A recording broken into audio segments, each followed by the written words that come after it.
Good evening, everybody. Kevin J. Johnston here. This is the Real Estate and Money Show that plays every single Thursday night at 9 p.m. Eastern Time. And tonight we're going to talk about your credit score and how to protect your credit score, how to not harm yourself. I think is more importantly what the credit score thing is all about for tonight's show. I mean, I really want to make sure that we're delving deeply into what is both right and wrong with the FICO score system that we have in Canada and the United States. I'm sure many of you have gone out to apply for loans at some point in the past, and you've probably been denied at some point in the past. I think all of us have at some point. And with being denied a loan or just an opportunity even to rent, it's soul crushing. It's heartbreaking. And typically you have no idea why you've been crushed, why you can't get that loan, why you cannot rent that place, why you can't get the car lease that you want, why you can't get a simple $500 credit card. These are things that are very important to understand. Now, I don't have all of the answers because unfortunately, FICO score algorithms are quite hidden from the public. They don't really tell us what they're basing all the positive stuff on, but I do have some of what to do. However, even though I don't have all the positive stuff that you can do, I've got the vast majority of the negative stuff that you can avoid to keep your credit score in good standing. So first things first is you want to talk about how you can find out what your credit score is. There are two major corporations in North America that people will go to check your credit score when you're applying for anything, any kind of credit whatsoever, or any kind of lease or rent. All right, that would be Equifax, EQUIFAX, Equifax.com in Canada. It's .ca. And the other one is TransUnion. Now, as far as I am concerned, these are criminal entities. What they do is they give you a credit score, but you never ask them to. Isn't that strange? They have your entire credit history that you never asked them to create.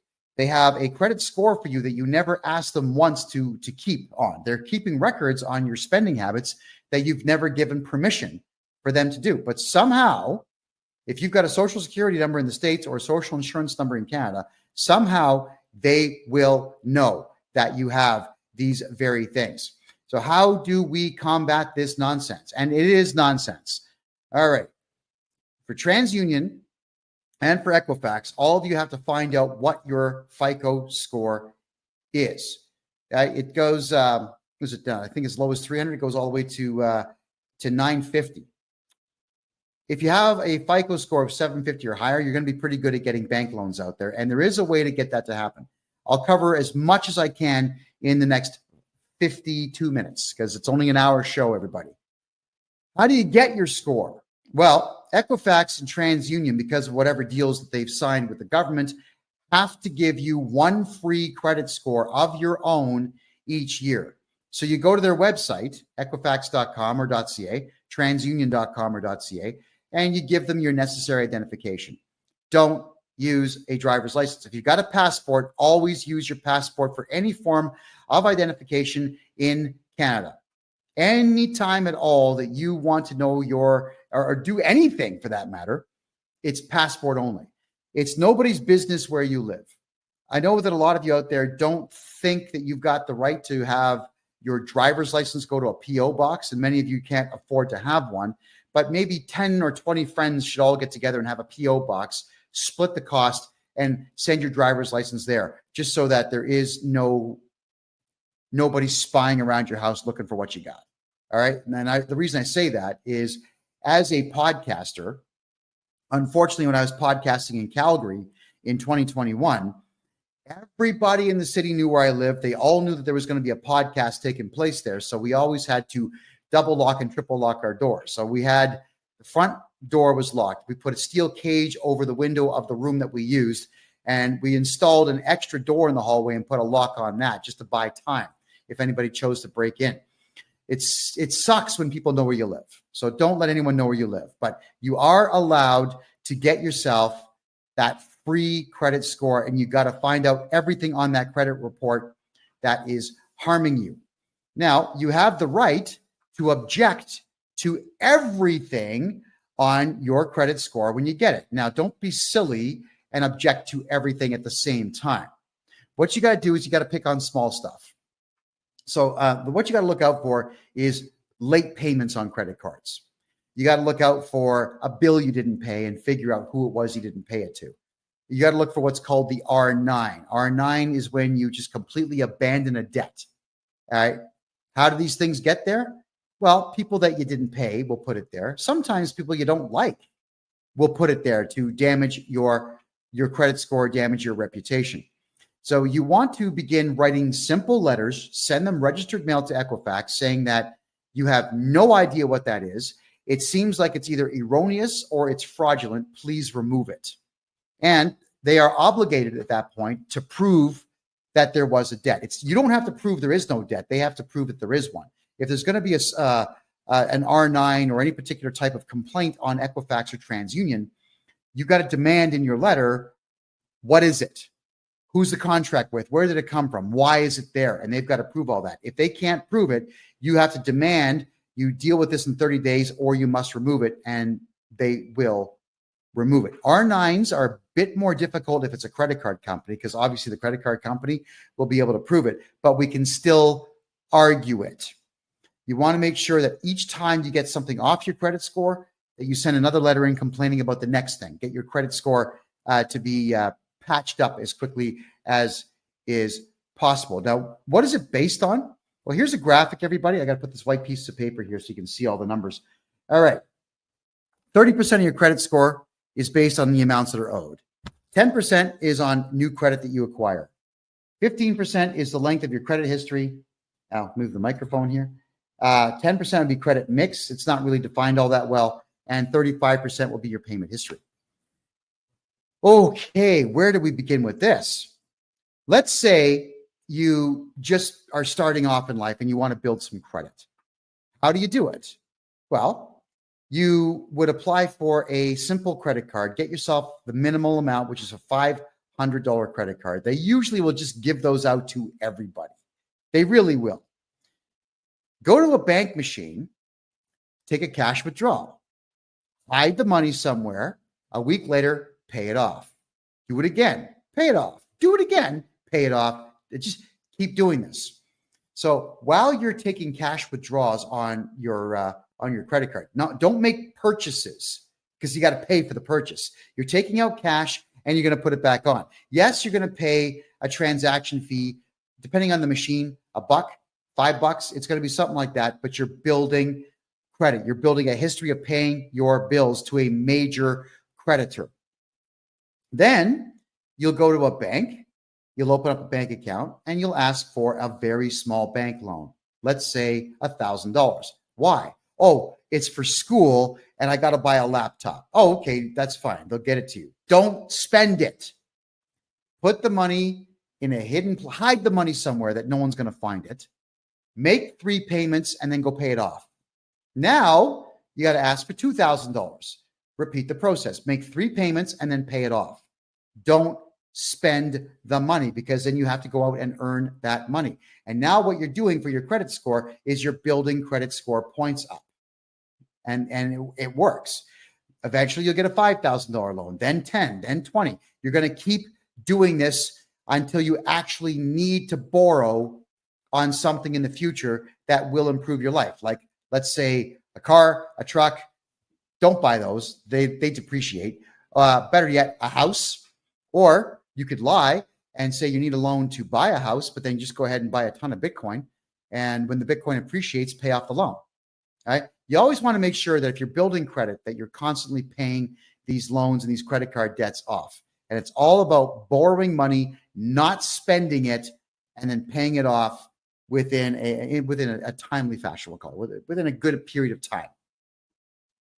But what they don't tell you is, let's go back to this chart here, is that new credit is only 10%. All right. So it's only 10%, but 35% is your payment history. So if you get small amounts of credit here, like 10%, and then here, you get 35% based on your actual payment history, 45% of your credit score could be based on your decision to take money out on your credit card and pay it off, take out small bank loans, and pay them off. Amazing, isn't it? 45% of your FICO score is based on you gaming the system.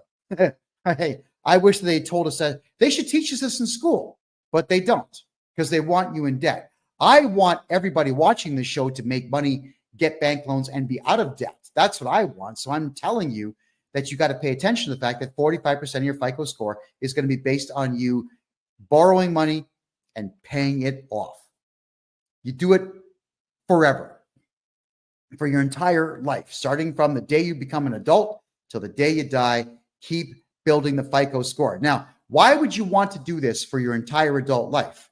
Well, you didn't hear this from me, but let's say by the time you're 60 years of age, you've had enough of society, you've had enough of human beings, you've had enough of working, you've had enough of everything. Let's say you've got a really good FICO score, like an 820.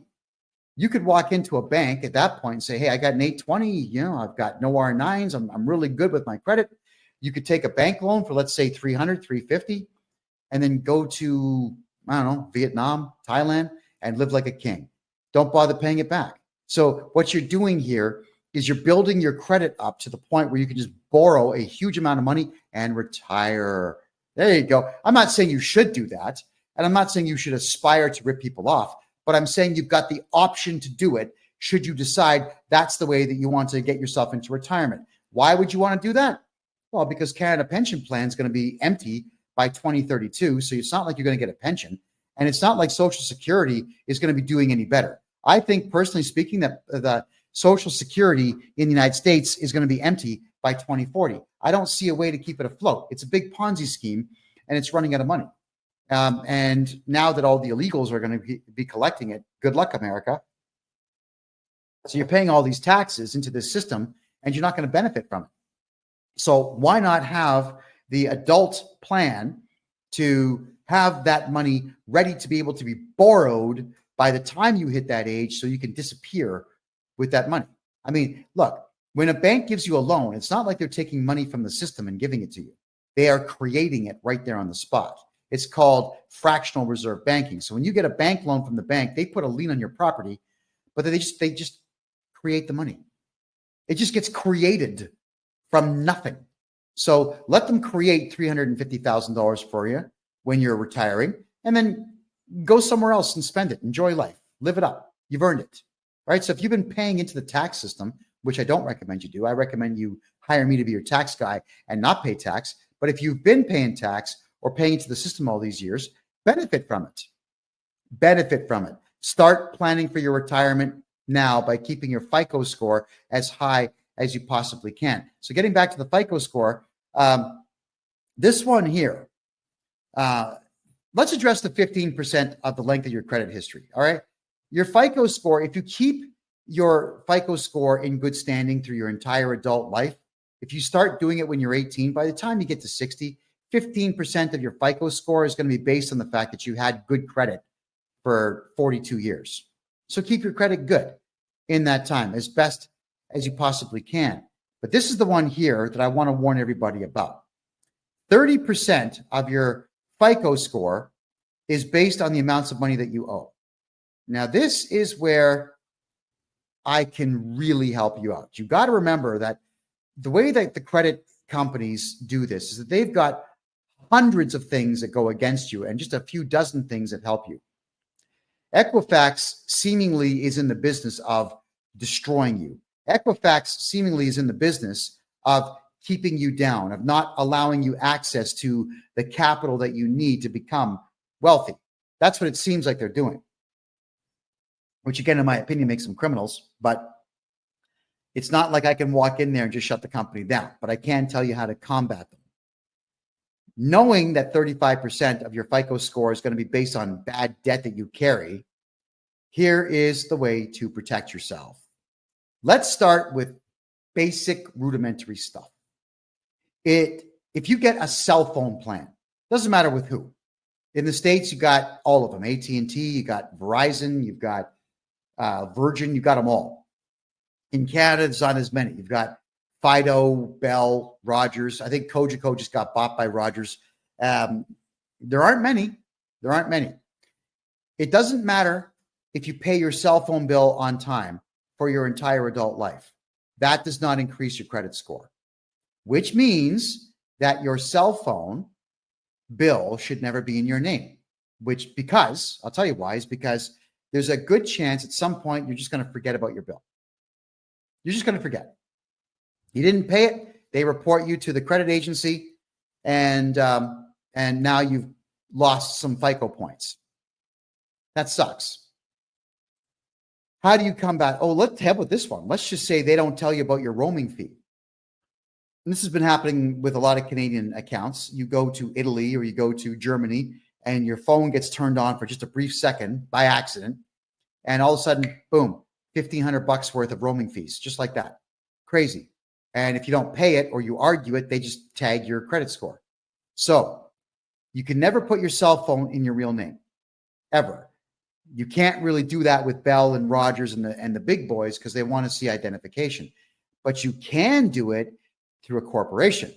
That is correct. You take your corporate documents in. You say, "Hi, my name is, here are the corporate documents. We want to get a corporate cell phone plan." Then they'll say, "Well, we want to secure it against you personally." I'm saying, you tell them, no, it's for the corporation. If you guys shut down this phone, we can't do business. I'm not going to secure it personally. And if you argue enough and just decide, okay, you know what, leave, then go to another cell phone dealer. They're all over the place. How many times have you seen foreigners that own cell phone shops? They'll find a plan. Somebody will do the deal. Just keep doing it until you find someone to do the deal. Make sure your cell phone plan is never in your name, ever. Okay? You get that? Doesn't matter if you're paying on time. It doesn't help your FICO score. But if you miss one bill, it hurts your FICO score. So your cell phone has got to be in that name or a company name, which you could also do. Let's say you're renting a place and you've got to pay utilities. If you've opened a corporation specifically to keep your name off of bills, then what you would do is get the internet bill and the gas bill and the electric bill and the water bill all put into, yes, you guessed it, a corporation. All of it. Even if the corporation's not making money, who cares? If you skip on a bill, it doesn't matter. They're going to bill the corporation. Just as long as your name is not listed as the director of the corporation, everything's going to be fine. Now, I do corporate courses on this. And if you want to get involved, come January 1st of next year, we're going to have a subscription-based website where for $25 a month, I'll be doing 1 or 2 shows a month that are private to members only to learn this stuff. But this is the general synopsis of how to protect your FICO score. The other thing is, if you don't want to go through the expense of registering a corporation, even if you buy a house, you can jump on the phone with all the utility companies, say, "Hi, I'm John Smith, Arnold Schwarzenegger, Richard Pryor. I'm somebody. We need the gas bill hooked up." In most provinces in Canada and about half of the states in the United States, they don't ask for identification or even clarification. They say, "Yeah, no problem. We'll send someone out. We'll get you all hooked up." Ta-da. So now the bill is in someone else's name. Why? Because if you pay your gas bill on time for 45 years, it doesn't positively benefit your FICO score. If you pay the water bill, it doesn't benefit your FICO score. If you pay your internet bill on time, it doesn't benefit your FICO score. Nothing benefits your FICO score when it comes to household utilities, but it can hurt you. So let's really go down the rabbit hole here. I'm sure all of you have maybe heard of Text Now. It allows you to have a separate phone number on your cell phone plan. All right. So you get a Text Now phone number, and that's the one that you would use for all of the bills on your house, especially if you're renting. If you're buying, it's great. I mean, do the same thing. Have the bills in a fictitious character's name and have them phone your alternate cell phone number looking for payment on the bills, because you're going to miss a bill. That's just how life works, guys. You get sick, you get in a car accident, you're going to not pay some bills. You don't want your FICO score dropping because you are incapacitated. Maybe you live with some friends and they skip out and they don't pay the bill. You got to catch up because your friends are jerks. Yeah, maybe you got a boyfriend, girlfriend, whatever it is. You guys break up. Someone doesn't pay the bill. If it's not in your name, it doesn't matter.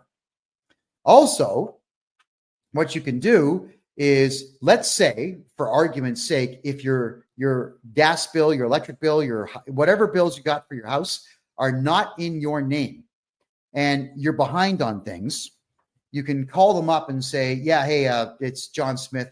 I need you to disconnect the gas and the water and everything else. I'm moving out of this house that I'm renting. No problem. They'll cut everything off. Tell them to send the final bill to your email address or text it to your phone. They will. And then you get rid of that particular Text Now phone number. And 2 days later, you get yourself another Text Now phone number or another one of the like Hush phone number. Any of these phone numbers that are voice over IPs, call them up saying, different voice. Hey, what's up? I'm Ricky Savage Michelson, and I got to get some bills. I just moved into this rental house. And the process starts all over. So you can actually get away with not paying between 3 and 4 months worth of bills, and you get a new name attached to the same residence that you are living in, and it doesn't hurt your FICO score. Right? It doesn't hurt your FICO score. If you're not going to pay bills, it doesn't hurt your FICO score. Now, I'm not encouraging all of you to not pay bills if you don't have to. I'm telling you that I understand with our rotten economy in North America right now and the severe lack of money in the money supply right now, that these are the options that you have to give yourself. So FICO score, protect it by making sure the house bills are not within it. If at all, if you can avoid anything, if you can avoid using your real name on anything, you have to avoid using your real name wherever you possibly can. The driver's license is usually where you all get screwed. When you use a driver's license as identification and it's got your home address on it, whoever wants to harm your FICO score can do it. If you absolutely have to show identification that's got your name and face on it, passport every single time. If you have an expired passport, keep it, because you can use that. If they say, we want to see 2 pieces of ID, 2 passports, and they might say, well, one of them is expired. So there is no law that says you can't show expired identification. The only problem with an expired driver's license is that you can't drive with it, but you can still use it as identification. The only problem with an expired passport is you can't fly with it, but you can still use it as identification. Any photo ID card in Canada that expires can always be used to identify you. You just can't use it for the prescribed use that it's for. So don't listen to anybody's crap when they tell you that you can't use that expired driver's license, health card, passport. You can. It doesn't have to be updated to be valid. It's still valid. And that's the beautiful part of identification. So if your passport is going to expire, order a new one and don't take the old one in and turn that in. Whenever you get a new driver's license, anywhere in Canada, you can say, I lost it. I just lost it. Can I have another one? Keep the old one. If you're able to, have all your identification go to a post office box. Or, if they don't like to use P.O. box in the address, fine. Then go to mailboxes, etc. UPS store. Go to any of the retail mailbox places and get yourself a mailbox and use that. Because if you go to the UPS store, for example, then what they do is they actually have an address. 7400 Main Street, suite number 404. That would be your box number, but it won't say box number. It'll say suite number, which is exactly what you want to do. I can't stress enough that this is no longer the 1970s. In the 1970s and the 1980s, people would ring your doorbell to say, hey, I'm happy to see you. Like, thank you for your friendship. And that was it. There was never anything nefarious that people had in mind when they would ring your doorbell. Back in the days, people would ring your doorbell. You just open the door. Hi. Like, it was a surprise. You're excited. Someone's here. And then eventually towards the end of the 1980s and the beginning of the 1990s, every third person ringing the doorbell was some solicitor trying to sell you something. So you had to get really good at yelling at people saying, get out of here. And it's annoying to have someone, unfortunately, they are legally allowed to do so. The law says they can ring your doorbell, but they have to leave when you tell them to. I don't want to get out of my chair or stop what I'm doing to answer the door for someone I don't know. I really don't, but it is what it is. And now, 9 times out of 10, when someone knocks on the door, it's someone looking for money, or it's the cops asking you why you said that thing that time on social media, or the cops are saying, well, someone complained about your car and we're here to investigate, and so on. Yeah, it's someone looking to gain money or leverage from you or on you these days. So unfortunately, with the way the world is these days, you want to make sure that nobody has access to your front door anymore. This is not to do with your FICO score. This is just you personally protecting yourselves. If you have the means to build a cage in front of your front door these days where someone has to enter the cage to get at your front door, I strongly recommend that. It's sad that our society's crumbled that way, but it has. So you cannot let people have leverage on you. And that's the same thing with phone calls that come in. I can't stand the fact that if you have a landline in Canada, you get absolutely bombarded by people from outside the country trying to sell you something and asking questions. And unfortunately, Canadians and Americans, they're high trust societies, so people answer questions. Like, don't answer questions to people that phone you. They're fishing for information to steal your identity. Start hanging up the phone.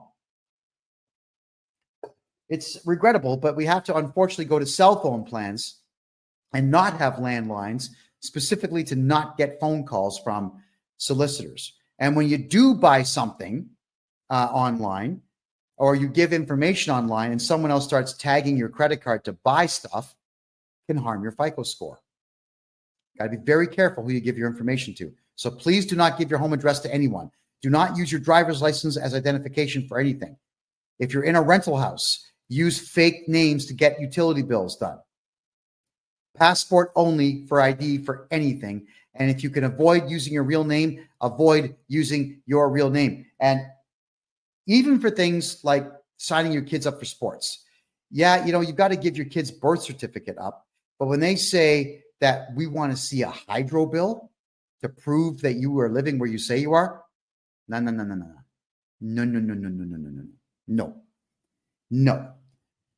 I want all of you to change how you think. Everybody out there, you have to assume everyone out there is a scumbag and everyone out there is going to try to steal from you.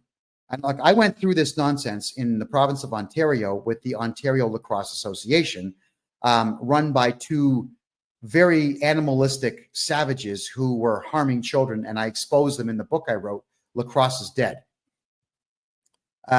which is free on my website, by the way. And in there, what they would say is that if you were going to sign your child up to play lacrosse in my hometown, Mississauga, that you had to prove you lived in Mississauga. Why? What does it matter? What if you lived on the border in the next town over called Oakville? But to play in Oakville, you had to go 24 kilometers that way instead of 1 kilometer that way. Why would you want to waste time and fuel? Why do you have to prove this? So all of you, when you know in advance that you may have to show a bill to prove that your kid goes there, get an affidavit done instead. Write up an affidavit. Hi, my name is, I'm of this age, and this is to certify that I live in the province of Ontario and the city of Mississauga in the community of Arundel, Meadowvale, Cooksville, Heartland, whatever. I live in the city of Toronto in Scarborough. You don't have to give your address, because if you're swearing this in and having an affidavit stamped in Canada and the United States, it's just like you testified in court. They've got no choice but to accept it. And if they don't, you can do what? File a lawsuit. That is correct. The problem with the Ontario Lacrosse Association, and again, it's all in my book, is that they were taking the birth certificates and they were taking your home address and they were selling the information. They were selling your information to others. Okay. So I'm turning my Wi-Fi on, everybody. I think I'm getting some complaints that my mouth is not synced with my audio. So tell me if it gets any better there on TikTok, please. Yeah, they were selling the information. So at any given point, your FICO score can be affected by the fact that your information is being sold to others, because you never know what is going to get done with the information. You just absolutely never know. So please use affidavits when you want to tell someone, I live in a city, and don't put your home address on it. We all have to protect ourselves. So getting back to the FICO score pie chart here. All right, let's go through it again. 35%, you can see right there, 35% of it is based on your payment history. So keep that going. 15% right here is based on your length of credit history. So the older you get, the higher the score will go if you keep your credit score in good standing. 10% is based on new credit. And 30% in the red here is based on debts that you owe. And then the 10% credit mix, this would be, were you successful in getting a bank loan? If yes, how many times? Were you successful in getting a mortgage? If so, how much and how long ago, and so on. Do not apply for loans on what's called a hard credit check unless you've already done your own soft credit check. Here's the difference between the two. A soft credit check is not you applying for something. It's you checking out your own credit score. Every time your credit gets searched by somebody, it hurts your credit score, which is why you need to get your free credit score checked from Equifax and from TransUnion. You have no choice. You just have to do these things, everyone. Why do you have to do them? It's because you need to know who is trying to rip you off and who's trying to hurt you. When you get your credit score from them, you need to also look and see how many hard credit checks that there were. Because with the use of an affidavit and a letter to Equifax, you can actually write a letter to Equifax and TransUnion and tell them, hey, someone did a hard credit check and I did not authorize that. They will actually have to produce a signature showing that you authorized that credit check to be done. And if they can't produce that signature, which you probably didn't do, they have to remove that hard credit check. So a hard credit check is you asking for credit from a bank or credit from a financial institution or credit from anyone who involves themselves in lending money or a financial institution.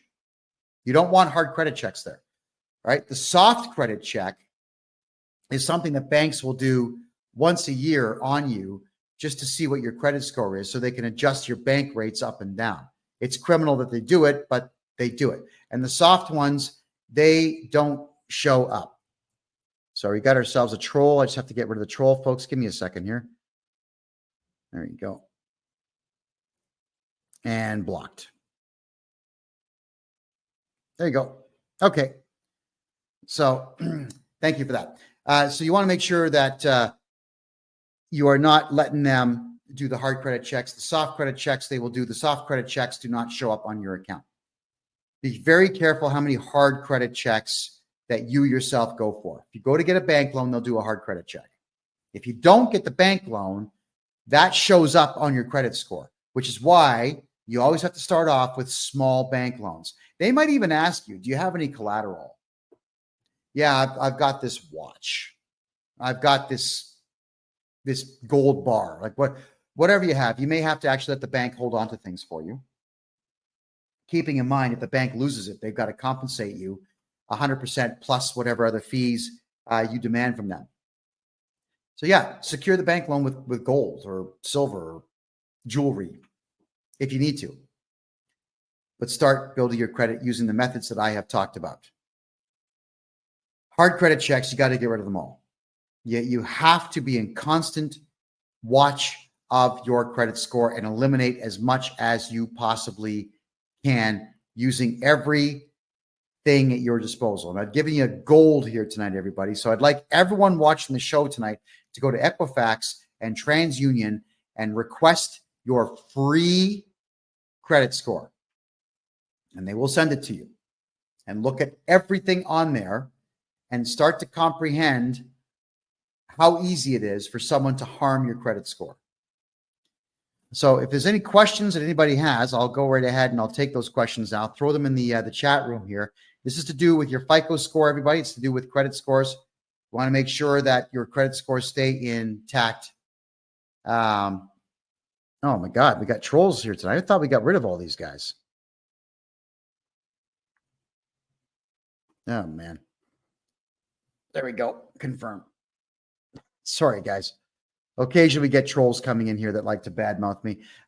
There's a propensity for, we'll say, non-conservatives to not appreciate the fact that I'm teaching people that the conservative way of doing business and living life tends to be the more successful of the two. So for the profanity that sometimes show up in the chats, I do humbly apologize to all of you. FICO scores themselves, I've been asked many times if it's possible to remove yourself completely from the FICO score. You know, we did have a friend of mine. I helped him write a lawsuit against Equifax because what they were doing was they were interfering with his capacity to live life the way that he wanted to. He served them, but he didn't pursue it. I actually was very curious to know what the judge would have said about a FICO score company keeping your FICO score without your permission to have even opened up your FICO score account in the first place.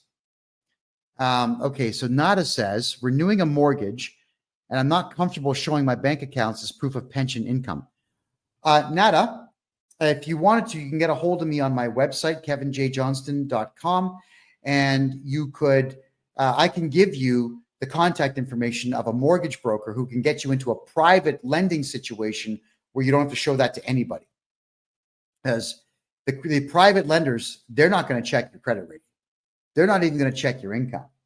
They're just going to ask if you can secure the loan somehow, which of course would be the house that you're borrowing against. And there you go.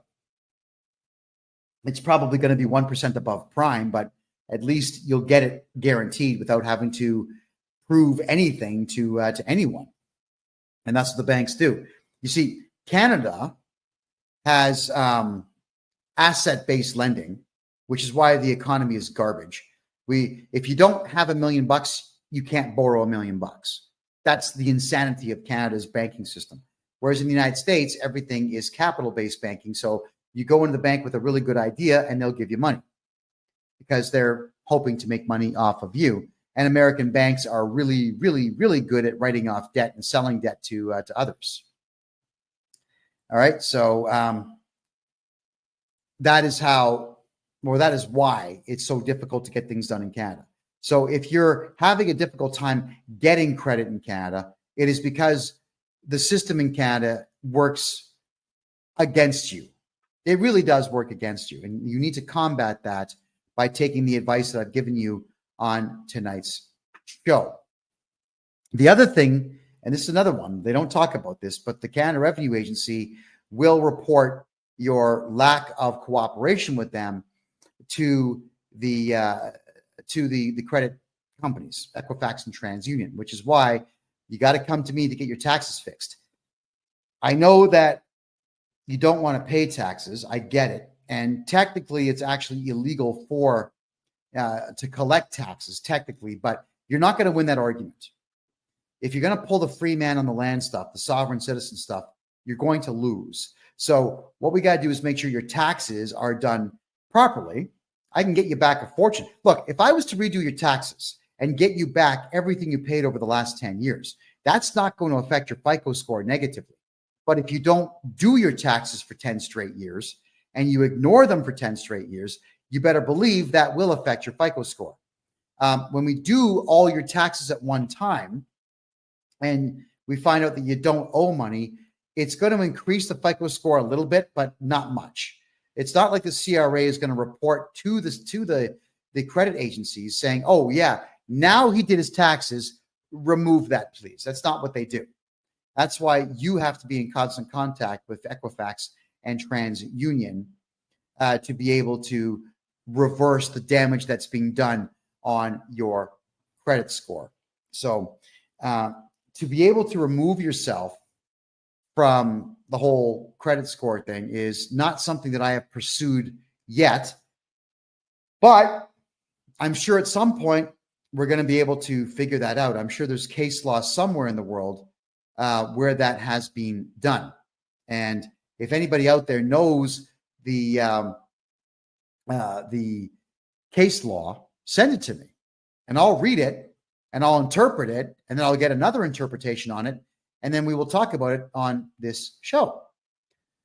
So everyone, FICO scores, very important. And for the next 15 minutes, what I will do is I'm going to recap what I've talked about in the last 45 minutes. So for those who are joining us late here, you'll get a chance to hear what I have to say on this. And with your FICO score, it is based on the following factors. So let me just bring the let's see here, and bring the chart back up for you. So right off the hop, 35% of it is going to be payment history. Your payment history is 35% of your FICO score, which is why you want to make sure that when you're borrowing money, you're not buying stuff. You're borrowing money for the sole purposes of building up your credit, because 10% is based on new credit that you get. So 45% of your credit score, everybody, is based on you acquiring some credit and keeping it in good standing, which is absolutely what all of you should be doing. Get what I was saying earlier in the show is you go to your bank machine with your credit card, get a credit card for $500 on it, take money out, hold on to it, pay it off a week later. Take more money out on the credit card, cash advance, pay it off, cash advance, pay it off. If you do this every week, that's 52 positive FICO score increases per year on just that one credit card. So once you've done that, you could apply for another credit card. So get a Visa and a MasterCard, both with $500 on them, and do the same thing, like Visa, MasterCard. Go to the bank machine, pull the cash. So if you have 2 credit cards, then that's 104 positive influences that you can have on your FICO score. Isn't that incredible?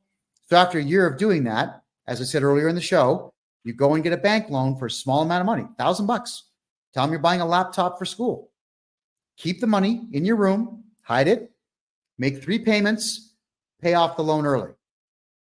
And meanwhile, while you're doing this, you're playing the credit card game. Then get a loan for $2,000. Make 3 payments, pay it off. Don't spend the money.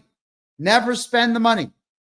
You're just taking it out for the purposes of putting it right back in and building your FICO score. Just keep getting bank loans so long as you've been building credit slowly. And then eventually you'll have yourself in a position where you could get a mortgage in the future. And let's just say you do get a mortgage in the future and you pay it off in good time and good standing and whatnot. And you keep your FICO score over 800 points. By the time you get to your 60s or 70s, you can get yourself a very big unsecured loan and just keep the money. And that's your retirement plan. So your retirement plan should not be Canada pension plan. It should not be Social Security in the States. It's going to be empty by the time anybody my age gets to retirement age to collect on it. You're never going to collect on it. Build a good FICO score. Take the money, take a loan out when you get older, pocket the dough. Pocket the dough. It's yours.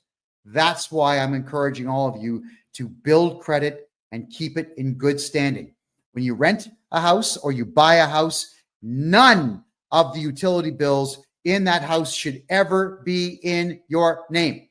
Just in case you forget to pay a bill, you get sick and you can't pay a bill, you lose your wallet, you can't pay a bill, you get robbed, you can't pay a bill. If it's not in your name, it doesn't matter how late you are.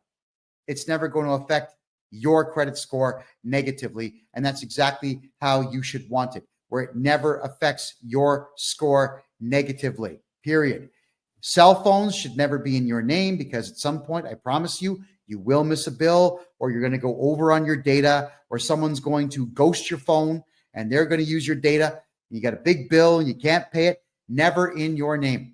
And if that means that you need to get prepaid phones, then so be it. Not a problem.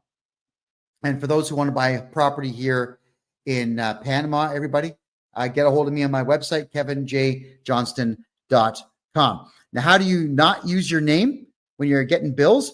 In Canada, it's real easy. When you phone up saying, hey, from an alternate phone number, like a hush phone number or a text now phone number. Hey, what's up? My name is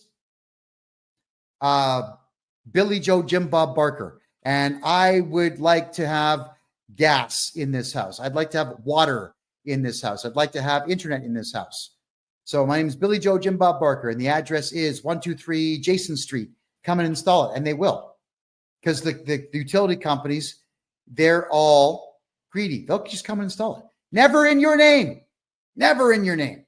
Because, and I don't like to encourage this, but I'm just saying, in case you have to book it fast, you got to move out fast, just get out, and you don't have to pay those bills. Hotmail's free, Gmail's free. Whenever they ask for an email address, give them an email address. It's like not fake. It's valid, but that's the one that you're going to use for those particular sets of bills. And that way your FICO score never gets hurt because you have missed bills or you skipped out on bills. It's a rough world out there. It's a very rough world out there.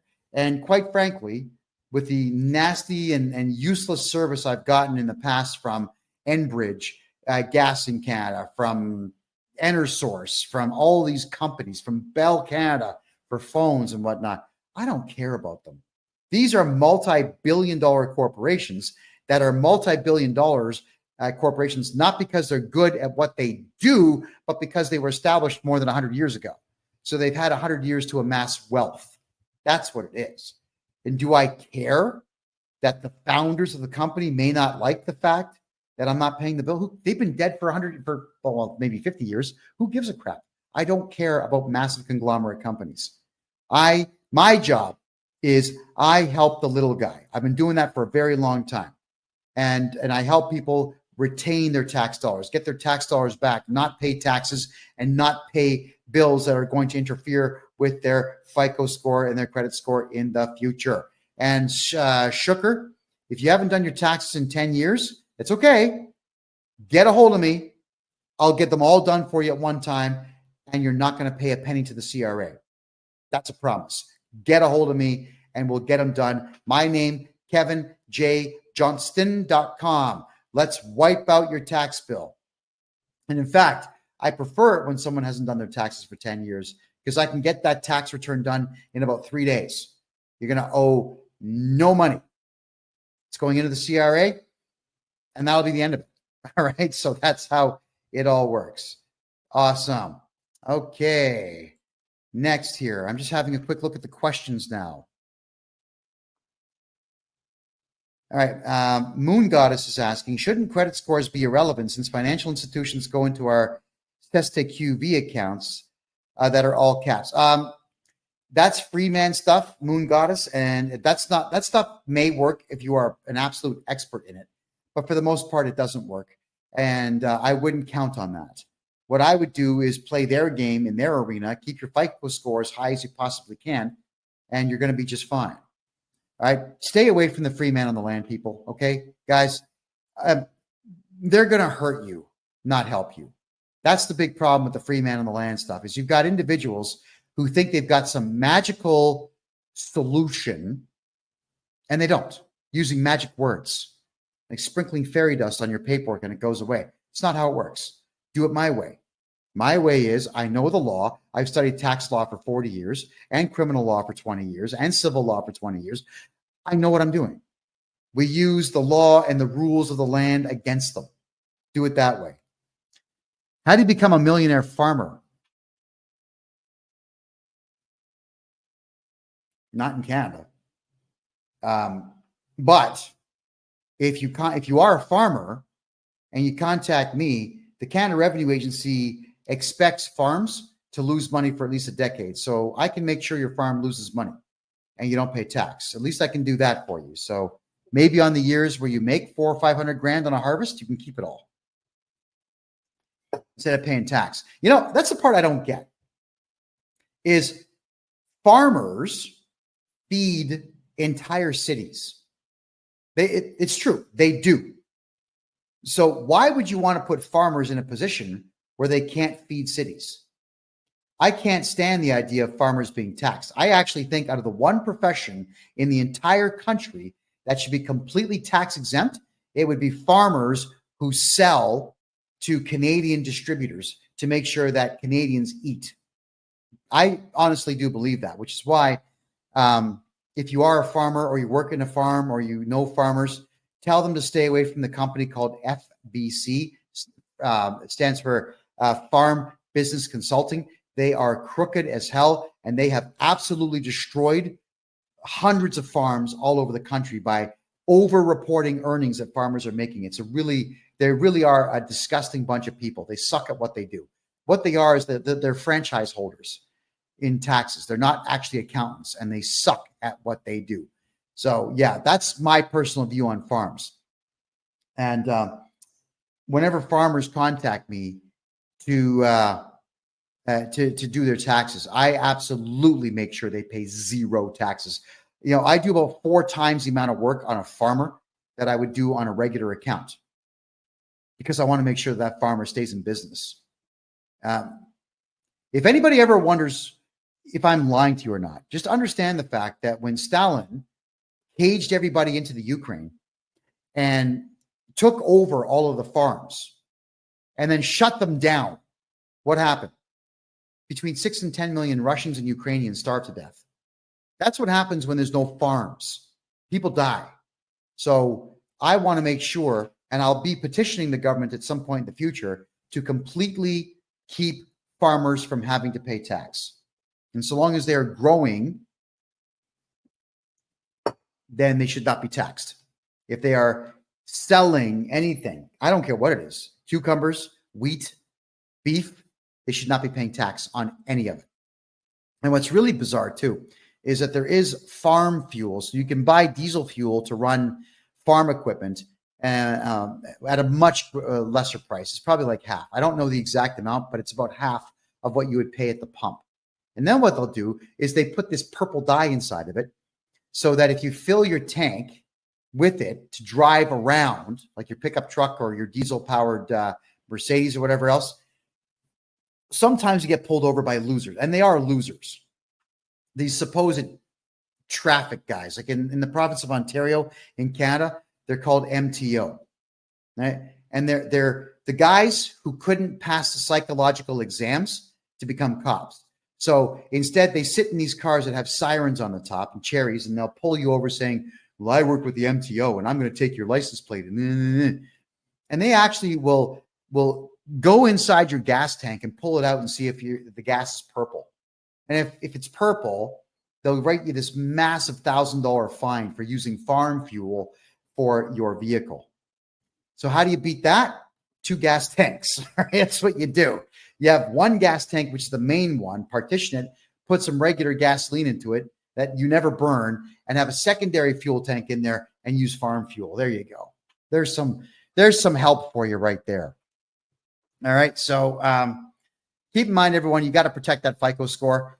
Rewatch this show, which is going to repeat all weekend now on Rumble. Just type in freedomreport.ca to watch the repeat. I'd like all of you to take the advice that I'm giving you here to make sure that you build credit and you hold on to credit so you can use your good credit score in your 60s and 70s to take out massive bank loans and never pay them back and retire with the bank's money. Because if anybody out there screws the banks in Canada or the United States, I'm a happy guy, because that's all the banks do out there is rip we, the small guy and gal, off on an absolute regular basis. That's crazy. My name is Kevin J. Johnston. Thank you very much for being here. This is the Real Estate and Money Show, where we talk about real estate, money, investment, gold, silver, and taxes. And we do it every Thursday at 9 p.m. Eastern Time. I want to say thank you all for being here. I can't wait to see you again next week, which we will do at freedomreport.ca. Have a great night.